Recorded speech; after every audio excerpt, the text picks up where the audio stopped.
storm, baby. Let's do it. Now we are turning I gotta to go the pee brutal real quick. I'll be holiday back. storm blamed for more than 50 deaths, more than dozens of those, at least 29 in New York State alone, and the city of Buffalo still paralyzed. Mona Kosar-Abdi is back braving the cold for us as more snow is expected. Good morning, Mona. Janae, good morning. I'm on Niagara Street, one of the main streets in downtown Buffalo.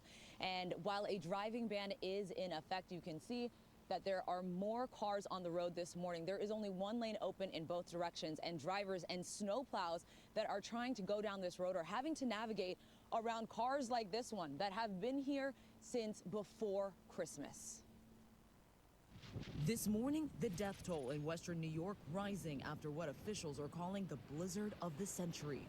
A winter nightmare unfolding, at least 51 dead nationwide, 29 in New York State alone.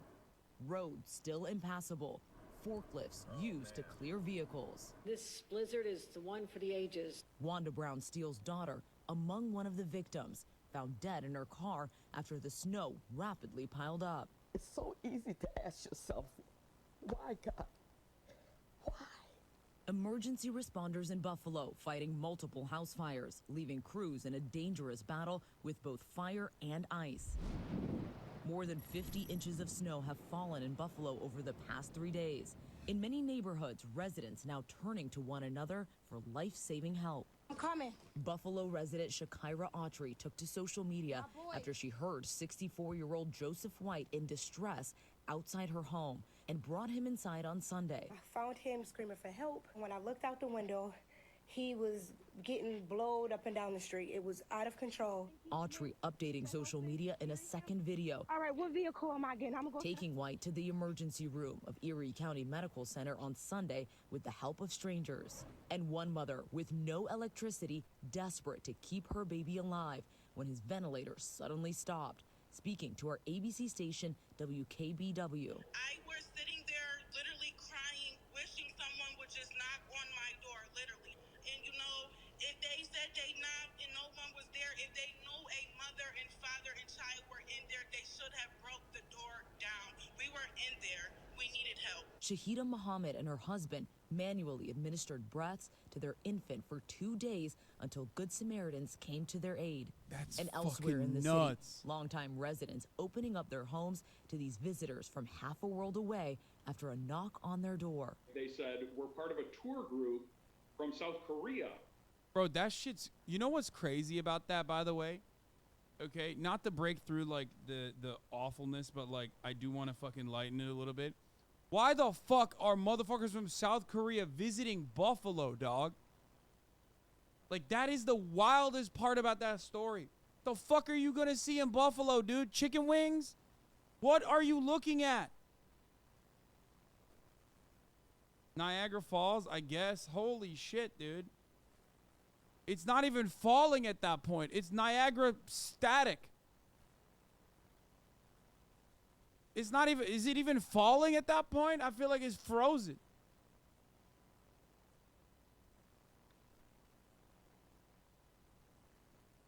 Yeah, Niagara stalls.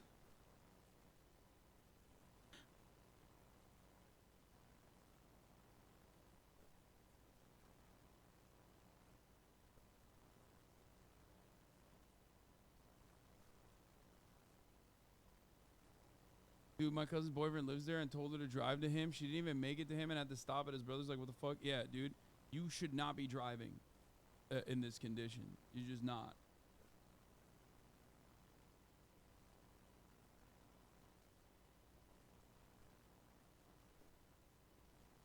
They wanted to see the Buffalo Bills. Josh Allen is the GOAT.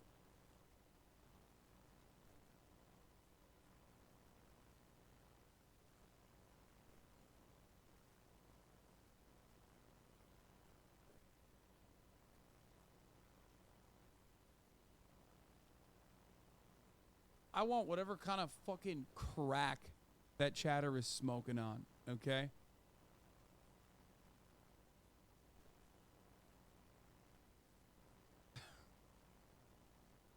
Just to see life in a dramatically different perspective. And we have 10 people in our vehicle. And I said, get all of them inside our house right now. And all day yesterday, we saw people coming back to their vehicles, trying to dig it out. And we also saw Good Samaritans just going around and trying to help them get their cars out of the snow. Now, the Buffalo airport is expected to reopen tomorrow. The airfield has been closed, guys, since Friday. Just an unbelievable toll that this storm has taken on the people of that city, Mona, who are used to storms. Thank you so much for that update. Hi, everyone. George Stephanopoulos.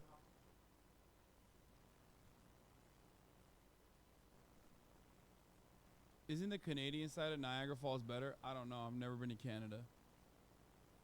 And I'm not going, okay? Just kidding. I do want to go to Canada. Okay, there's another side to this, okay? Southwest Airlines. Now, we talked about the dick riding that happened to the Southwest Airlines a couple days ago, apparently, on one of the flights that actually did take flight. But unfortunately, for many who want to go home in this holiday season, good luck. If you're flying Southwest, that shit's not happening. I know friends that thought that they were able to fly Southwest and come back home. Not happening. They're fucking locked. They're trapped. These guys are absolutely fucking doo-doo butter, and they can get away with it because there is no regulation. Let's take a look at what's going on in the Southwest Airlines meltdown. Southwest meltdown. For those of you who don't know me, my name is Casey. Normally I cover sports and pop culture on here, but in my real life, I'm a traveling trial attorney. And what that means is that I fly in last minute for jury trials. I'm actually based out of Oakland, California, but the majority of the trials I do are in Southern California, so I live on Southwest. Southwest has already canceled almost 3. So for those of you who don't know, let me just describe something real quick, okay? Number one, no one should be stuck because of this kind of like incompetence or anything, but some of these people are stuck because of weather conditions. It is what it is. GG's, right? But like people aren't fucking going Southwest in many circumstances because they want to penny pinch or anything. They're going Southwest because there is a fucking monopoly in certain flight markets.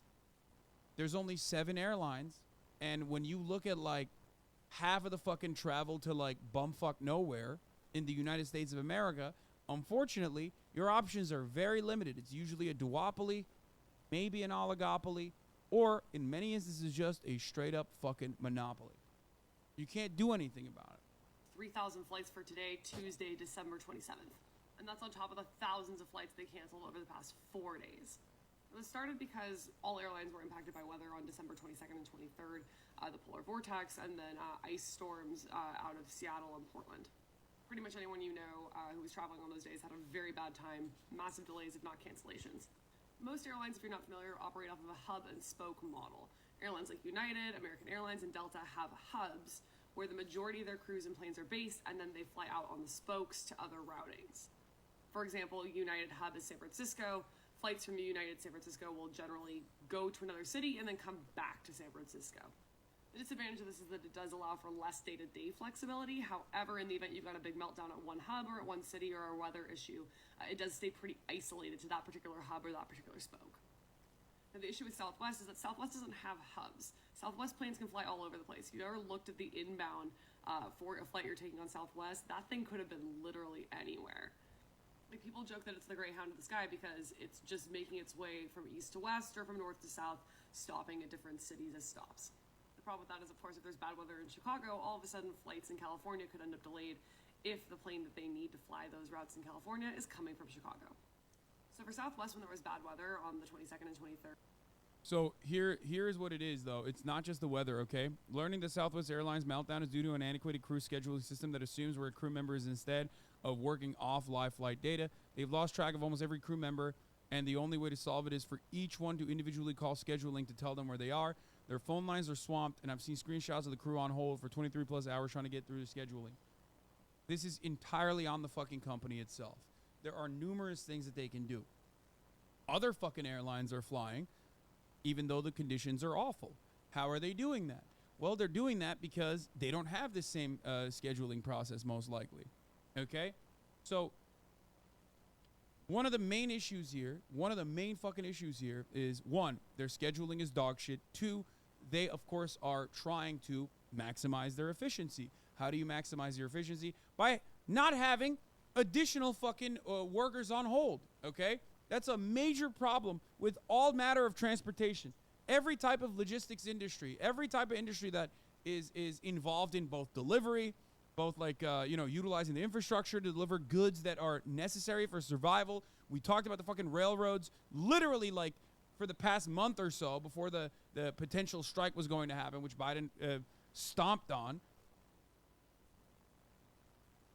All matter of industries, all matter of industry that works in transportation refuses to factor in redundancies because they consider that to be a bad thing because it actually hurts their bottom line.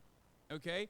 It's the exact same thing. It's like when toilet paper is no longer something you can get whenever people are freaking out and they go and like hoard toilet paper, right? Why? Because it's just in time. It's the same exact like inventory management protocol that is utilized in this industry as well. Yeah, they're shorthanded. They overbook. Okay, they overbook on purpose to make sure that like sometimes that's how you get to a flight where there's like two people on the same seat and they're like, hey, we'll give you $300 in like flight coupons or whatever if you don't take this flight. There's a reason for that. Yeah, it's called lean staffing. Exactly. They overbook, they underhire, they don't have any fucking redundancies. They have no like they don't want to manage it so that there is like any kind of like additional workers that could come in. And every fucking company does this. Why? Because the profit rate has a tendency to fall, and therefore every single company that is focusing on permanent growth is going to do everything they can to basically fucking squeeze every ounce of dollar that they possibly can from their output. There's going to be a major disruption in air travel this year. Oh, there's another one. There's another fucking major problem in the air travel side of the world. The pilots' unions are ready to fight this because they want a work-life balance and less overtime. Four major airlines will be affected. From what I understand, the airline lobbyists, the airliners and the airliner lobbyists are currently also pushing for there to be only one pilot on fucking flights, which is literally a major fuck up. Like, you're going to have planes fall, okay? This is what people are pushing for.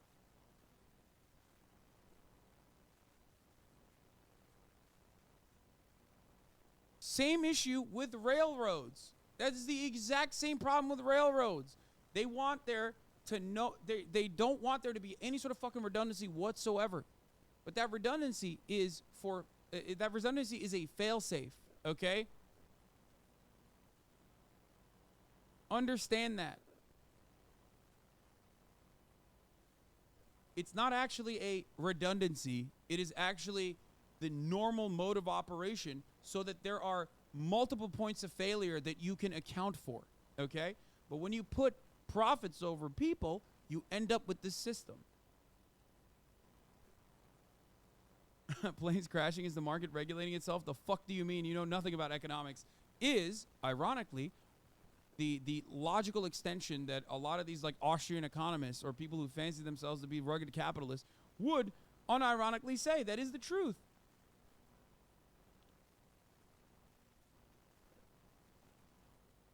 Anyway, let's continue with the Southwest airline thing. Hold on. Because scheduling can't keep track of where the crew is, Southwest operations have cottoned on a little late and are only now stopping the whole operation to get their ducks in a row and reset everything. Spirit did a similar thing in August last year.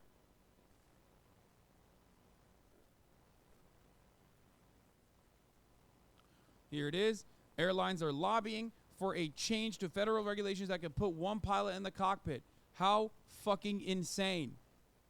40 countries are asking to revise a law that requires 2 pilots on board. Reduce that to just 1. Love that. We should definitely do that, man. That's cool. It's over. Let's just start fucking killing people who are flying, dude. Fuck it. YOLO. Drop a couple planes. You know what I mean? Who cares, right? Hey, listen, as long as the profits are maintained, we're good. As long as the shareholder value is increased, then we're good, right? That's how we're supposed to do it, right? That's great. The potential changes is raising safety concerns, of course, and it comes after an incident near Chicago where a pilot was reportedly incapacitated while flying and then later died. Here's a clip from that air traffic control call. Can I help you? When you return, Captain is incapacitated. Did you have any information I need to pass along to the tower in terms of paramedics, gate number, any of that? No gate number, and he's knocked out. We're going to need paramedics working on everything right now. Okay, thank you. Runway 28 Center, clear to land, and just advise if you need any assistance. Clear land, 28 Center, and we'll exit. I'm going to stop, and I'm going to have to move the captain from the seat, get to the gate. All right, so for more on this, I want to bring in Senior Travel Advisor Peter Greenberg. Hey, Peter, it's good to see you. I don't know what would happen if there was only one pilot in that cockpit, because as I understand it, sort of the most concerning parts of a flight is the landing and the... That's a fail-safe, baby. That's what it is. That's why this exists, by the way. There's a reason for why this regulation exists. Okay? That's it.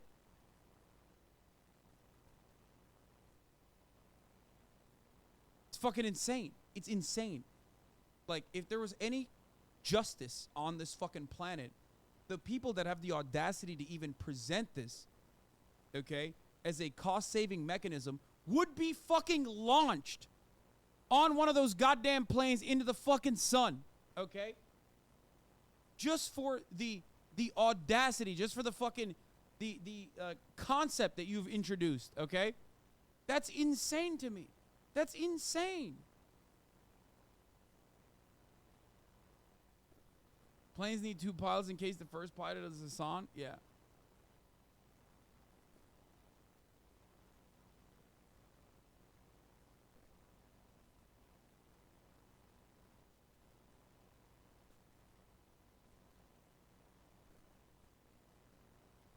The word you're looking for is evil. No, the audacity is what is evil. The fact that they are able to even present this as an idea is insane. You are right, it is evil. But audacity is the correct word to use there. Take off. Who is behind the push? Let it happen. Once the entire country is terrified to fly, then high-speed trains will happen. You're insane if you think that's going to happen. That's an existential fight for the unions. They won't let it happen without a knockdown fight. Sarah Nelson, the Democratic Socialist leader of the Flight Attendants Union, said they will literally not fly with one pilot. Shit will get wild. Here's an interview with her. Yeah, we'll watch this in a second. Let's They have finish just this. one pilot in the cockpit. Well, in the airline economics of things, there are only 2 things that an airline can't really control: labor and fuel. This is being driven by the economics of what it costs to have a pilot in the cockpit. I hate this. I hate the system, dog. This is fucking dog shit, okay?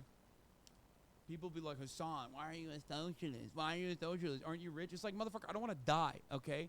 Even if I buy a fucking first-class ticket, I don't want to fucking die! How about that? Is that good? Is that a good way to think about it? Do you want to fucking die? Do you want to take a bet every time you get on a plane where you're like, I don't know, maybe this is one of the one pilot ones, you know? Oh, I'm so glad that the shareholders have better profit margins this year.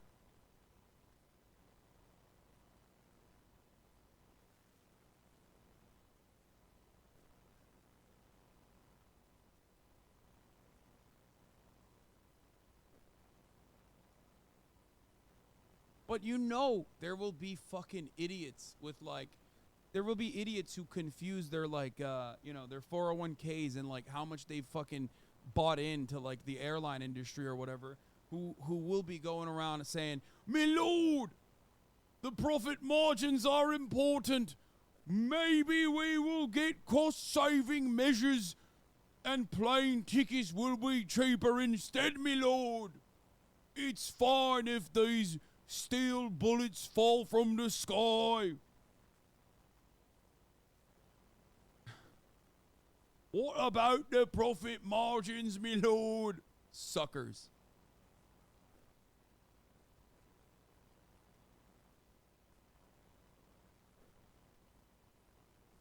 Yeah, by the way, your ticket will not go down. Like, the cost of your ticket will not go down. Even if they like use this as a cost saving measure that like the customers will see, It's still not an adequate thing to do. It should not happen. But you won't even see that shit. It's not for saving costs because of a 1,500-hour rule that Congress introduced on their own after a crash happened some years back. Now it takes too long and it's too costly for new pilots to get to the airlines. This caused a shortage of fast and Congress. This caused a shortage fast and Congress won't fix it. Now airlines are answering with single pilot ops. Other countries don't have this issue. What?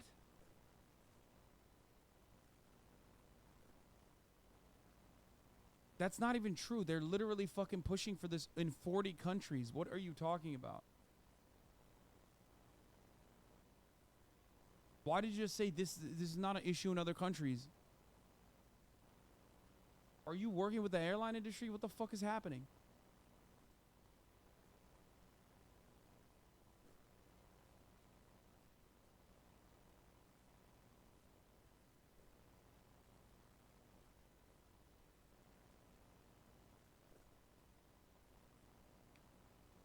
Look, man, there are certain instances where you can't do cost cutting, okay?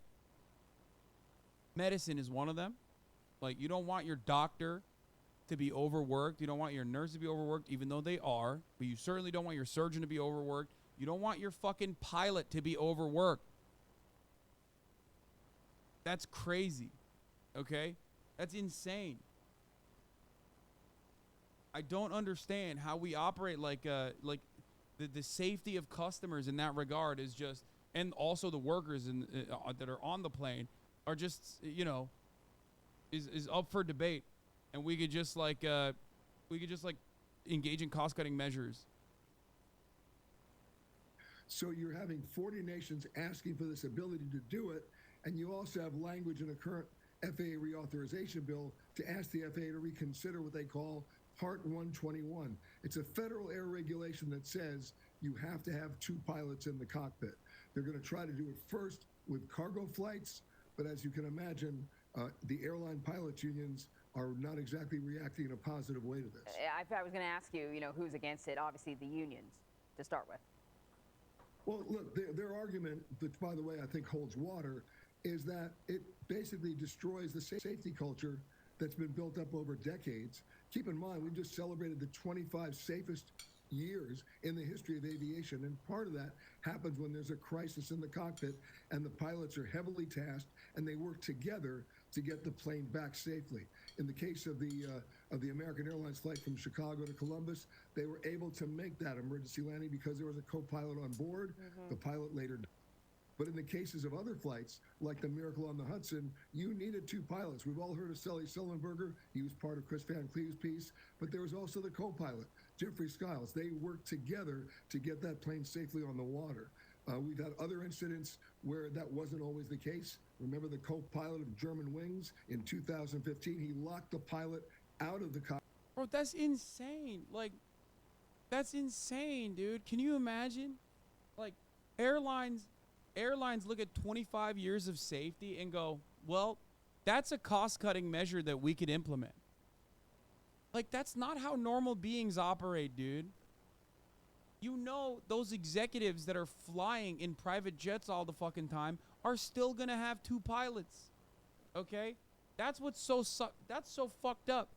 Because the executives that are implementing these cost-cutting measures that get the fucking lobbyists to go out and push for these bills, those motherfuckers are flying with 2 pilots. You know their asses aren't flying on commercial jets where there's 1 pilot that's over fucking worked. Okay? This is insane. Fuck it, let's add a 3rd pilot. I'm almost certain they used to have more pilots, as a matter of fact. Cockpit and essentially committed side flying that plane into the ground. So the argument for 2 pilots is still very strong. Yeah, I would say. So we have this request out, but what has to actually happen to change the law? Well, the FAA doesn't move quickly. You just saw that in terms of size. It's going to take a long time for them to come to grips with the numbers that will make sense to support this argument. Obviously, the first part is going to the cargo flights, doing a 1-pilot crew on a cargo flight, and if that's successful, try to transition to commercial airlines. The bottom line here is we're not going to see any real action on this for the next 3 or 4 years. And then, of course, it has to be debated. Well, I mean, I'm grateful that they're going to go through a very thorough process before they decide whether or not it's worth changing this law. Peter, No, they're thank not. you very much. You got it. And there could be new cutbacks. All right, welcome back. So as we approach the heart of holiday travel season, a new NBC News exclusive with shocking statistics from the nation's airports.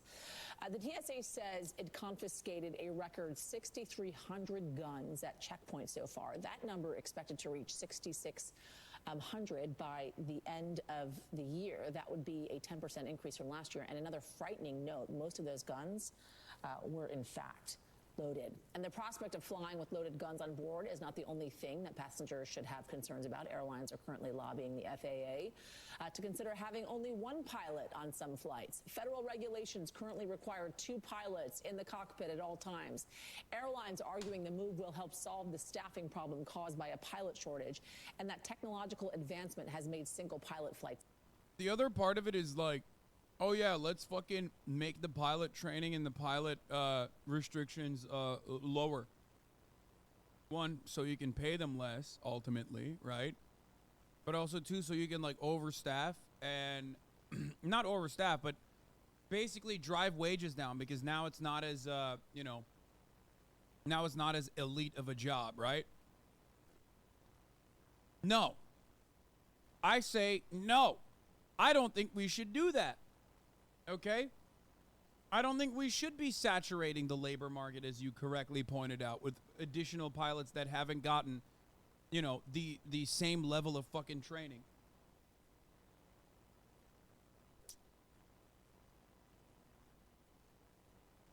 If you make it 1 pilot per flight, you effectively double the number of pilots and flights you can have. This should lead to more production and less overworked pilots, since there's more people to do the workload. That's not how that works. That is never how this has worked. That is bananas, bro. Why?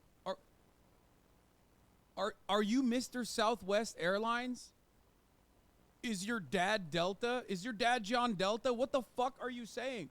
How will you literally avoid dying in the definitely foreseeable future when there is a commercial airline, there's a commercial airline issue and a plane just fucking falls?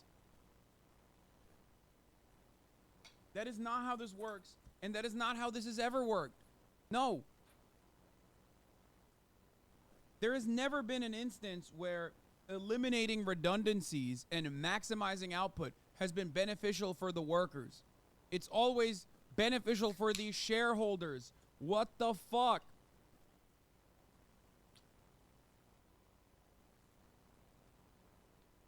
You don't have more pilots in that situation. You have more overworked pilots because they're doing the job of 2. Safe. But to cite just one example, last month, the captain of an American Eagle flight from Chicago to Columbus became incapacitated after takeoff. The co-pilot had to take over. Take a listen. Can I help you? 6, we need to return. Captain is incapacitated. Did you have any information I need to pass along to the tower in terms of paramedics, gate number, any of that? No gate number, and he's knocked out. We're going to need paramedics working on everything right now. Okay, thank you. We talk about this all the time. I'm a GA pilot, and even in the kind of planes that I fly, 2 pilots is a lot easier and safer because you have 2 pilots running through checklists and procedures. I mean, I've flown a plane with another pilot, okay? I've been the co-pilot to a very famous pilot. His name is Austin Show. Mr. Show. So, I have a little bit of skin in the game, okay? I know what it's like. I've touched those fucking dials, okay? That's just difficult. Having 2 people there is, again, infinitely safer than having 1 person there. This is why we always say at the Hasanabe fucking broadcast, all matter of regulation is written in blood, okay? The ink that you write the regulation and legislation is written with blood. What does that mean? That means motherfuckers died, so then they were like, okay, I guess we need to have 2 pilots. Oopsie. I've never heard you say that. Well, I have said it before.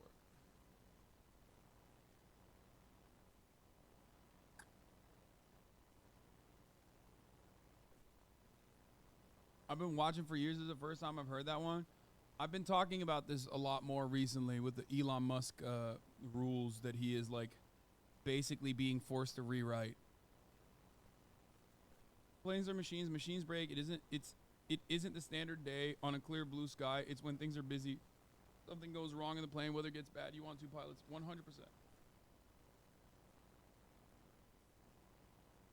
There's literally a clip of you saying that last week. Yeah, I know.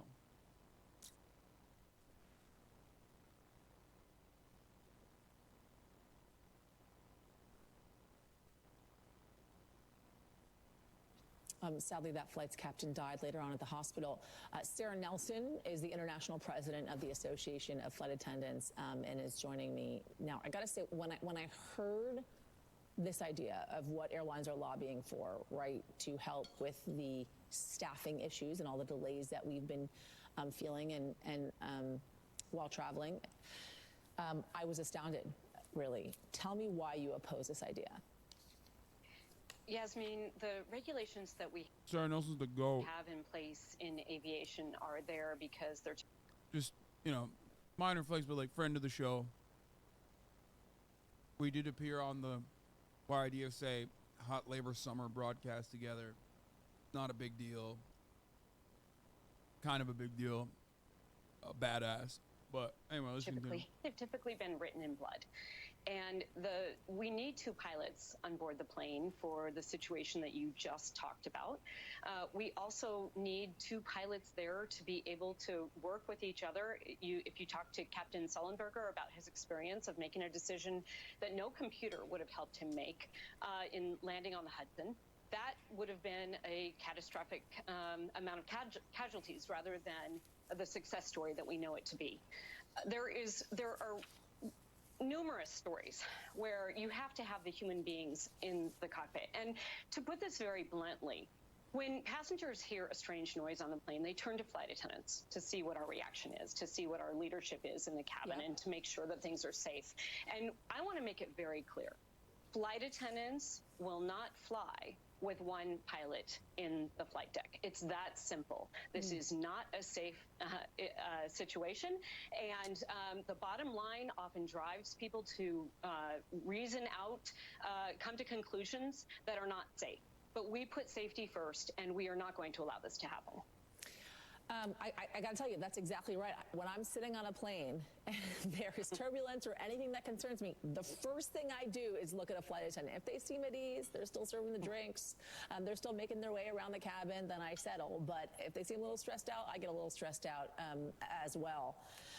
Tell me specifically if you can provide any anecdotes about times of which you know a co-pilot has had to step in. Well, yes. I know of specific instances where, much like the issue that you talked about in this opening, where one of the pilots has become incapacitated, a heart attack. We have had a situation where flight attendants saved the life of the captain, but he had to be taken out of the flight deck. Another flight attendant who had had some pilot lessons actually strapped in and assisted with landing that plane. We have situations where we've had very sad situations where one pilot has left the flight deck and another pilot has decided for whatever reason has not been in a good mental state, and we had lives lost. And we have situations where they are just trying to figure out what's going on, going through checklists. There are two human beings that are needed in that flight deck at all times. For those instances where something goes wrong, we had a situation on Flight 232 back in 1989 where a plane was only landed safely in a cornfield because an off-duty pilot, a third pilot, came to the flight deck and helped when all hydraulics were lost. And through their own human strength and their sheer will. That's insane, by the way. For the record. The amount of sheer strength that you need to apply is something that I also learned, for the record, by the way. Just want to point that out. In my experiences, as a as a pilot myself, when I got my wings, there was of course a moment when there was hydraulics failure, which again has a fuckload of redundancy built into it. Why do I know that? Because my brother, wait, what the fuck?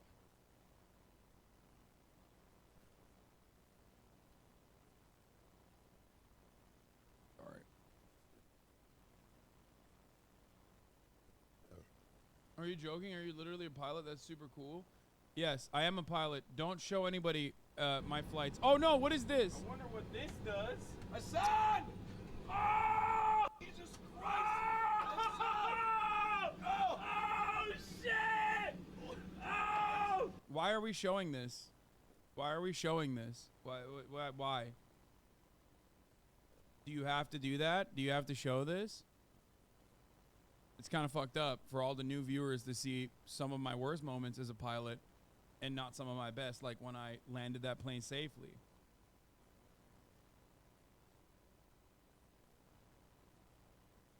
What the fuck? Hassan! Put it back up! Bank angle. Ah! Ah! Ah! Hey, can you come to Sim? Come to Wind shear. Ah! Oh, God! Oh! Oh! Hassan! Oh! Oh! Hassan! I wonder what this does. Hassan!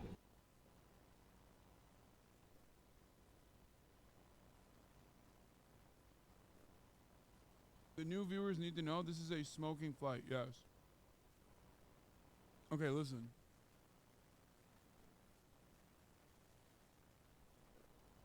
First of all, yeah, Marsh was also on that plane, whose life I jeopardized. He was holding the camera. Your ability to remain calm in the face of insane pressure is impressive. Thank you. Thank you. As a matter of fact, that is what happens in a lot of instances. Like, I'm very cool, calm, and collected, as you can see. Anyway, my point is, okay, listen, I know hydraulics failure also has built-in redundancies, I guess, built-in fail-safes, right? For example, it's not just one hydraulics failure. You have to have 3 of them, okay? Which I didn't even realize you could actually fucking land a plane despite having all 3 fail. They're not redundancies, they're contingencies, exactly. It's not 1, it's 3.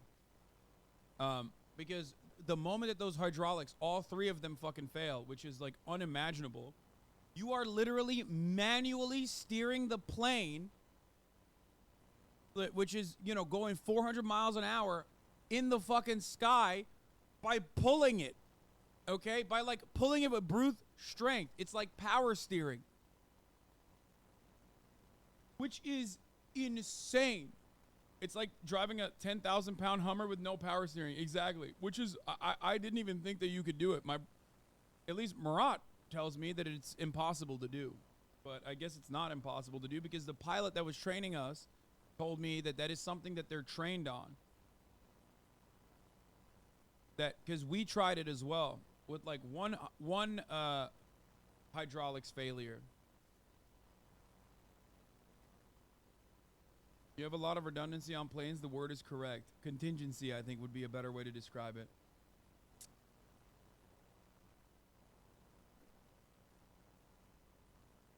The Blue Falconer. If we lost all 3 hydraulics on our helicopters, we were just cooked. No shot of recovery.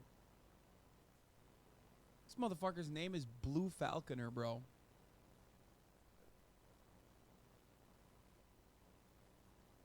I've brought this up before.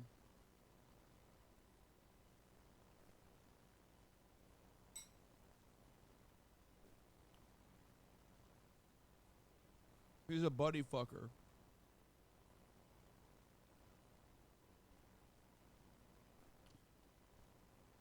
Probably in the Air Force.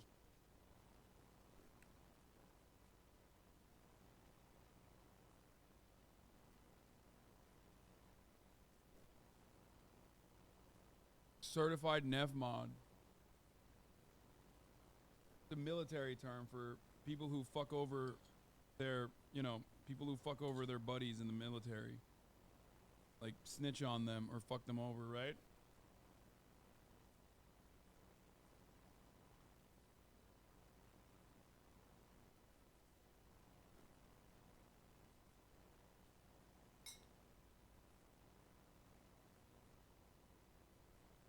I have pulled his user card up before.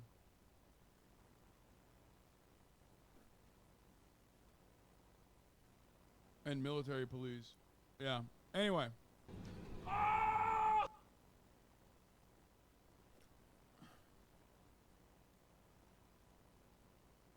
Power, they were able to land that plane and save more than half of the people on board. So it is absolutely Full hydraulics failure and 0 casualties on a prop plane. Oh, this is the plane that she was talking about.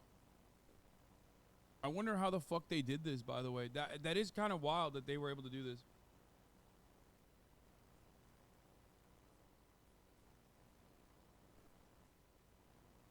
Because like I said, it's like as Chatters also pointed out, and I have actually like tried to fly a plane without hydraulics on that same setup that we had, and it is virtually impossible.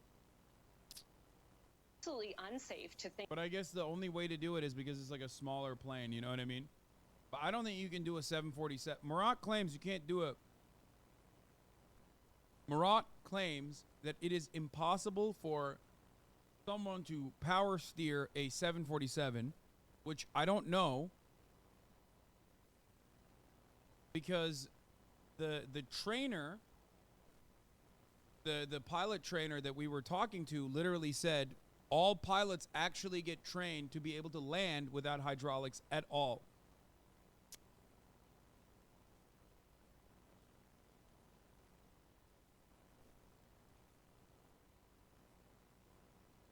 Heavier the plane, the harder it would be. Yeah, that's what I'm saying. Like, well, it could also be one of those granny lifting a car off their grandchild kind of situation as well. You're gonna die. You're gonna put everything you have into it. I don't know. Maybe they get trained doesn't mean they can do it. No, they get trained as in like you have to, as a part of your training, be able to do that.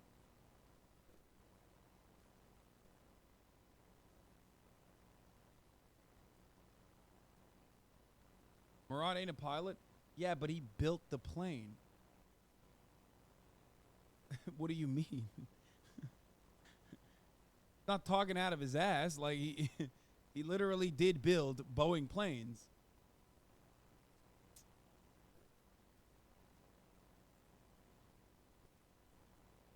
Chatter explaining, well, you can only fly the 737 and older Boeings with no hydraulics. More modern airplanes like the A320 need at least one system, but there's plenty of redundancies. I wonder if you could power steer. Like, it doesn't seem like you could power steer some of the newer planes, I think.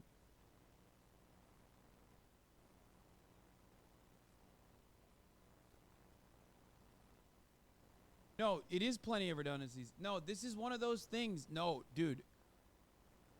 You can't fuck around with planes, man. It's one of those things. I mean, ironic of me to say this about Boeing planes, but like, you know, you kind of have that make sure that everything is extra safe. Because if it's not, then you know what happens. Think about having only one pilot in the flight deck. We won't stand for it. You shouldn't stand for it either. And I want to be very clear. We're 80% organized in the airline industry. We have strong unions, the pilots and the flight attendants. And the pilots and the flight attendants, through our unions, are a strong voice in the regulatory process. And we are going to stand up for the passengers who are in our care, the rest of the traveling public, and everyone on the ground. And we're not going to allow this to happen. Hey, Sarah, just quickly here, if this is not the solution, then what is? Because there is a staffing shortage and there is a pilot issue. Well, the solution is what's happening right now, is contract bargaining that actually makes these good jobs again. It has been 20 years of concessions and austerity in the airline industry since 9/11, and we are in bargaining across the industry right now to lift the standards on these jobs, attract people to these jobs. We no longer have mothers and fathers telling their children, hey, this is a great profession. Go get trained in it. Come work in aviation. And we have to fix that. That's what we're working on right now. We're also working on making sure that these are jobs that are open to everyone, people of color, women, that there are scholarships that people can use to be able to get into these jobs. Those are the solutions that we need, not cutting corners on safety. Sarah Nelson, we thank you. Thank you so much. All right, coming up.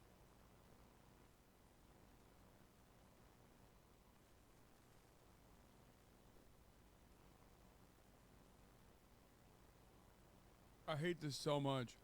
It's just literally a perfect fucking example of like the profit motive being placed over the safety of individuals. And we got to this point of conversation because Southwest was fucking over customers. Because for a lot of Americans, there's no class solidarity, and the only way they can recognize when shit is fucked up is when they are interacting with labor as a consumer. They don't recognize that they're getting fucked up in their own workplaces or have no way to communicate that, no way to like push back against it. So they don't even have, the processing power, the capability to like do something about it. They just are supposed to fucking take it.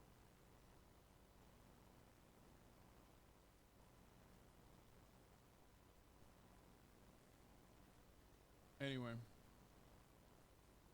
But yeah. This was the Southwest airline fiasco. And then there were additional operational challenges in Denver. They dealt with a fuel vendor that was unable to fuel planes due to low staffing. This wasn't just a one hub and we shut it off. It was literally just a pile of hot shit where they don't even know where their crews or their planes are because their system could not handle this many adjustments happening. Now, Southwest has been trying to get on top of this. They weren't allowing new bookings for between the 23rd and 26th once everything was melting down because they're just trying to play catch up and get their schedules back. But they haven't been able to catch up. So all they can really do is cancel the flights they've got and then not allow new bookings until after January 2nd to try to get everybody back in position and figure out where their planes and crews are. And this is, of course, impacting your ability to rent cars or travel on other airlines besides Southwest because everybody and their brother who got stranded by Southwest is now trying to book somewhere else. So if you got a Southwest flight this week, I'd expect it to be canceled. Try to find alternative arrangements now while you still might, but probably get cozy where you are. And will I continue to fly Southwest? Absolutely, but like every frequent flyer who's on Southwest all the time, I'm on FlightAware tracking my inbound planes to make sure they're not coming from anywhere weird so that I can always make weather adjustments a little bit further in advance than most travelers. Let's get into what's happening with the Southwest. With one pilot, if there's a crisis that you need to check checklist, you crash. And to be honest, people don't understand that. I mean, I actually, that's not even true. People understand how fucking complicated it is to fly a motherfucking plane, dude. People get it. Okay? People get it. There is no way that people don't understand that. So you have to, even as like the average schlub, average Joe fucking schmo, you understand that you need two motherfucking planes. I mean, you need two motherfucking pilots to operate a plane, not even when like shit goes south, but just to do routine operations, okay?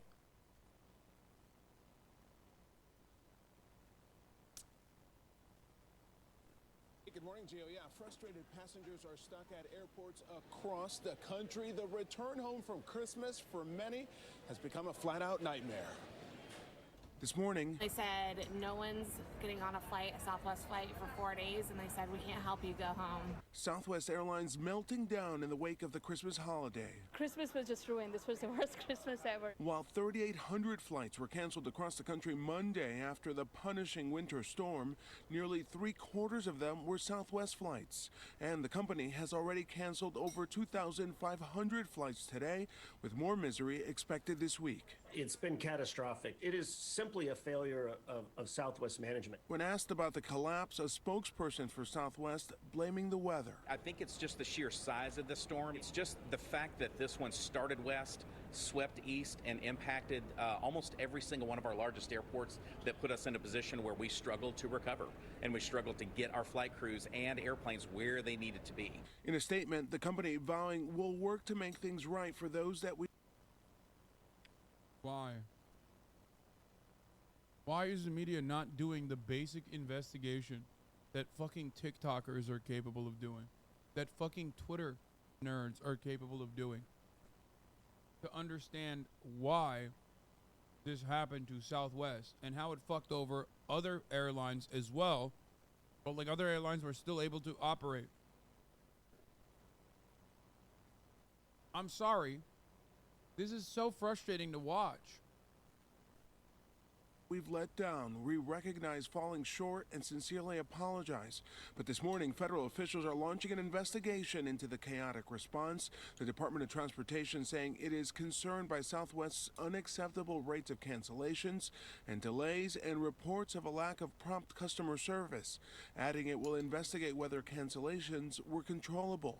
The airline's own employees blaming the company for not being better prepared. Some Southwest flight crews are being left on hold for up to 10 hours while they wait for scheduling instructions. From weary travelers sleeping on airport floors to unclaimed luggage pileups, the harsh reality was everywhere. Unfortunately, our next available seats for rebooking are on the 31st and beyond. Loudspeakers warning flyers in Houston they shouldn't expect to get a flight out for at least 6 days. Others boarding crowded buses chartered by Southwest. One bus headed from Raleigh to Nashville, a 500-mile ride that will take more than 8 hours. I definitely did not anticipate having to go from an hour-and-a-half flight to taking an 8-hour road trip. And it's expected to take more than a week of playing catch-up for Southwest's flight schedule to get back on track. Guys? More than a week. What a total disaster. That's so dumb. Like, just do a little bit more investigation, man. Do a little bit more. Like, conduct half of a fucking investigation. This shit is so unimaginably frustrating to experience over and over again. We're gonna get to libs of TikTok in a second. Oh, by the way, for people saying, hey, what's up, guys? Why don't you just fucking use a train?